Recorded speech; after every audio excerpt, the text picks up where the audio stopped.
Welcome back to the 268. Um, yeah, so I was thinking of a blue flower. I used to see a little wildflower, like tiny little wildflower, that I saw back in like elementary school, early elementary school, in a field by my house, like behind my house. And there'd be trees, and then this field, and then more trees, with the tiniest little cute blue flowers. And I tried looking them up, and I couldn't find them. And I'm looking up tiny little blue flowers, and a lot of them weren't wildflowers. So I finally looked up my state and wildflowers, blah blah. And a lot of them were showing me like, oh, a lot of people put forget-me-nots, and I'm like, no, they don't look quite right. I finally found them, because they're like blue, but they're whiter at the center, and then blue at the tips. 4 leaves, yellow center, and I realized they are Quaker lady flower, and I think that's 100% it. And I've been looking for them because I just remember being this child, and I had bad eyesight, so it must have been right when I started getting really bad eyesight, because I couldn't see them until, and they're as tall as the grass, so like if the grass is this tall, it's kind of right around there, like mowed grass, and so they're really tiny. And I turned the corner from the trees, the pathway to the trees, and I turned the corner, and it was just these beautiful specks of blue all over the field. And I remember dancing, or like moving weirdly to not step on any cluster of them, because they're in little clusters, cluster. And I just remember going from one cluster to the next, and my siblings like, yeah, they're everywhere, who cares? And I just was in love with these beautiful,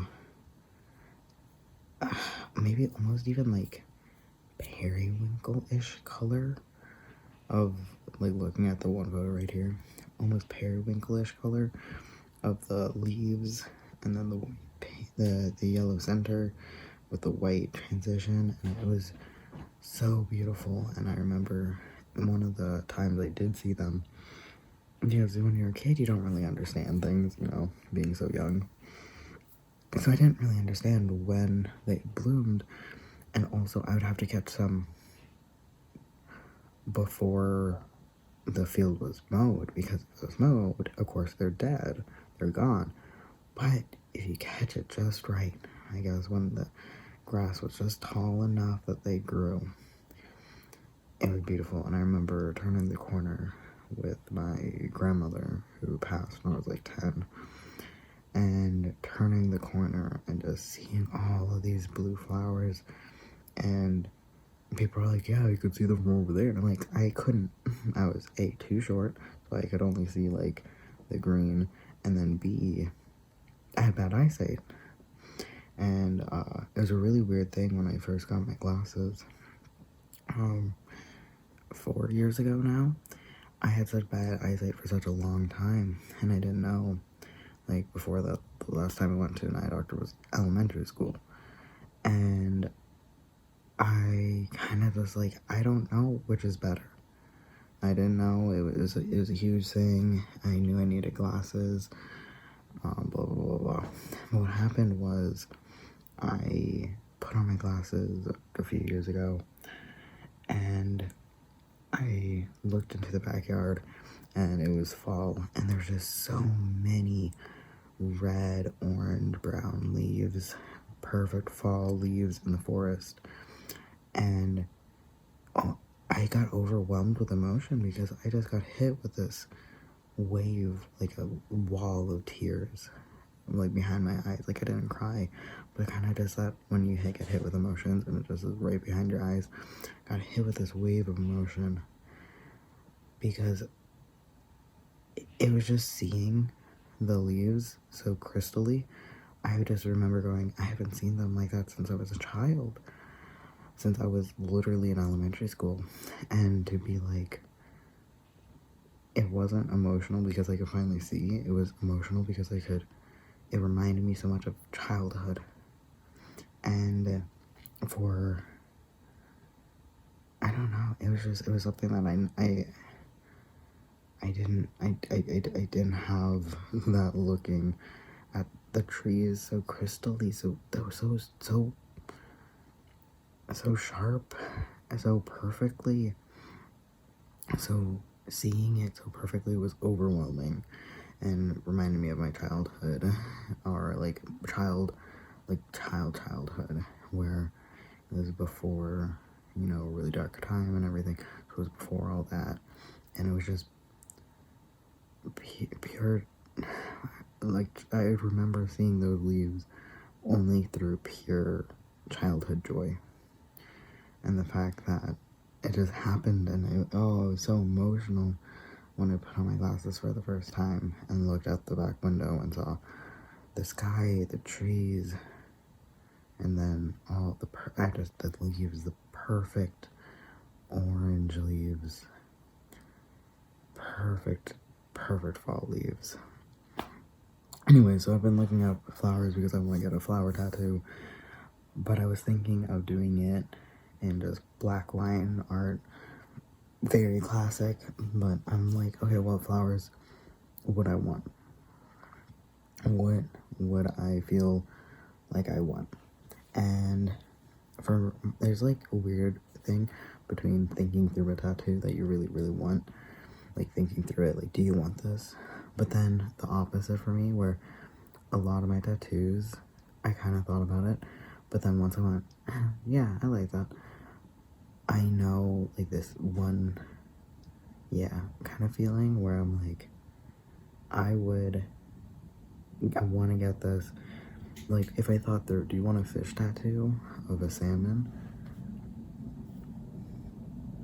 Well, why? What would be the connection? But do I love my fish tattoo?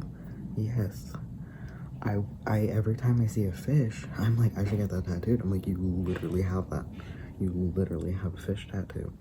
And so I see a beetle, and I'm like, I want a beetle tattoo. And I'm like, oh my god, I really want, now I want a firefly beetle tattoo instead of, a bigger, like, rhino beetle kind of deal. And then, so I'm thinking about it, and then, so with flowers, if I would get these, Quaker lady flowers, I would want those flowers to be colored. I think I would definitely want green, blue, yellow incorporated in it. So I wouldn't know how to do that if I want black line work, because I have red on the one on my arm right now, red, and then I have just black and gray. So I thought just that.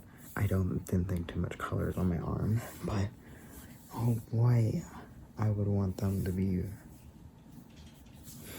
You didn't have to scare me, little boy. My dog's down here. I'd have to let him out.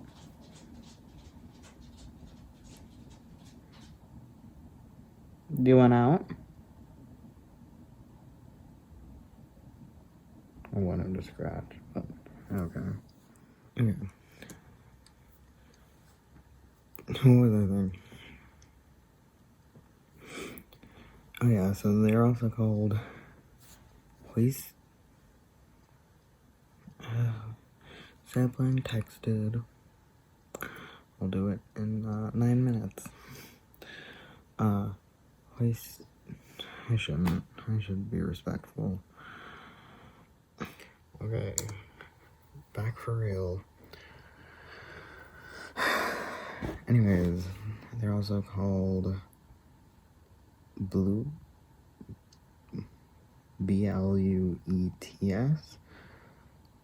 Boots. What? Wait. House Tania? I don't know. Houstonia caerulea.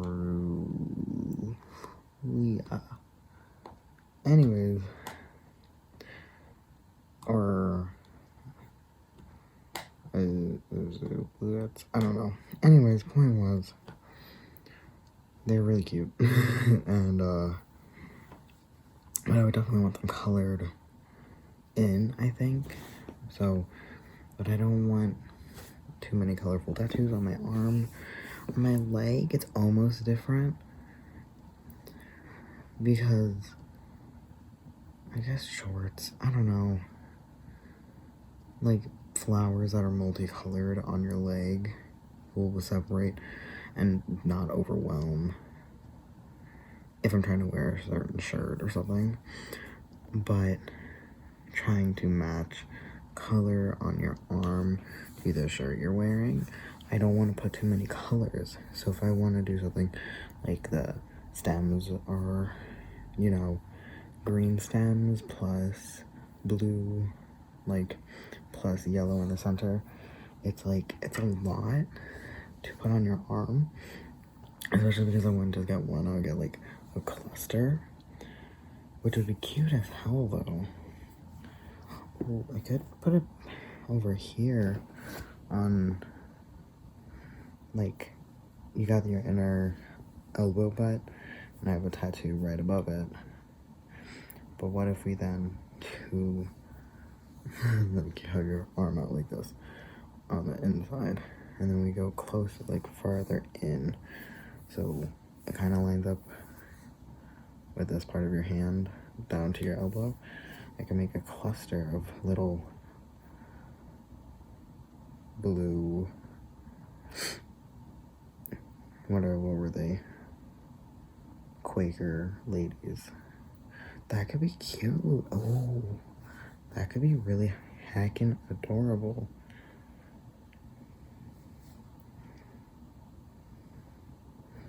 Okay, wait. Wait though.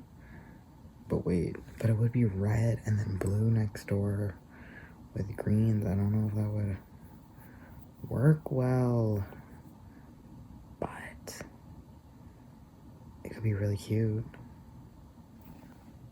What about, oh sorry, I just moved you guys. What about, ooh, interesting thinking. I could add them here, and then I could get a little bug or something, a little lightning bug here, plus a cluster of the flowers, plus a little gnome, like my little gnome guy. That could be really cute. That would be cute.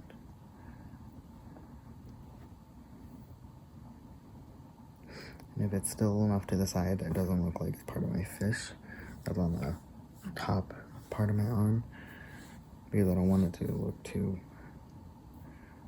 That could be cute. That could be cute. Oh my god. I think I made it. I think I did it. Signed, sealed. Might do that. Might do that. Ooh, ooh, ooh. And my little gnome is really cute. For a while, I really didn't like him because, oh my god, did I tell you guys? My uncle was like, this, like, it's for babies. It's so gentle. I'm like, no, I want to just get a little bar, like this bar soap that I know is good for tattoos. He's like, no, just use this. Don't waste money, don't waste it. And I'm like, no, it's a tattoo. I really don't. And he's like, it's super sensitive. I'm like, okay, I guess it's for babies. And like, this is the same family, nuclear family, that they used to bathe their baby in breast milk or washed with breast milk. So I'm like, okay, probably is really gentle. So I did it one time, and my little gnome's feet, hat, and an eyebrow just like little line work just disappeared. Some cracked, and then the hat cracked a lot. Chunks just came off. Like, I washed it one day and the next day, and it just destroyed him. And he is the black coloring is not as deep as it was at all. It's like gray, which I don't mind him being gray, but I wish his hat and his eyebrow was filled in and his little feet were better, like where the cracks were, and then where his eyebrow lifted, and then the hat. So I want to get him touched up, but a lot of tattoo artists, once you go to, obviously, the original artist. The problem is that original artist was in a different country and he left. Well, more importantly, he left and it's in a different country. So, like, I would go back. Like, I want to go back to anywhere the original artist still goes. So, like, I know one of them, he owns that shop. So, as long as that shop's there, he's there. And I would go back to him in a heartbeat. That's one of my biggest fears is try to get something touched up and then it get destroyed. Instead of touching it up, it's just gone. That's my biggest one with this guy. It's just a fear of mine. But a cluster of blue and then like indigo and yellow here, that would be super cute, I think. Ooh, I think I really wanted it here, I thought, but that's a lot of commitment for a lot of room. And I think I really like that idea. And that tattoo artist is really good with small colored flowers. Ooh. So plays to that one artist I was looking at. That artist's forte. Ooh, yeah. Anyways, I looked up this flower region. Apparently it's heavily East Coast. So, like, that's it. And I love them. They're like, I think they said like 4 inches to 6 inches. So they're like from ground to flower. And the flower is pretty tiny. Oh man, I think I really want that now. Ooh, I'm excited. See, that's when it clicks. It works. And once something works, and I feel like, ooh, yes, that's when I decide, yes, like I've been thinking of a flower tattoo for years now, and I've been trying to debate what kind, with what artist, and this just works. It works with her forte, it works with the flowers I want, it works with and now with the placement I want. So I wanted it over here, but dude, it works. It works, and I think that would be so nice. That would look so nice. That would look so nice. Oh, I should definitely make an appointment with her. Ooh. Yes. Yes. I'm excited. I love tattoos. I was looking at a YouTuber and he has like 4 tattoos. They're kind of big on his arms. I'm like, ooh. And I know Ethan got like freaking 7 tattoos in like 6 months or whatever. They're not big. Well, some of them are bigger. I want a dinosaur skull too. I love dinosaurs, but I have to look up which kind I want and stuff. Obviously, it's a process. Anyways, I'm gonna email her asking her to give me a sick tattoo. God, she has booked it months in advance, so. Well, 2 months. That's not bad. That's not that bad. I thought it was longer, but 2 months isn't that bad.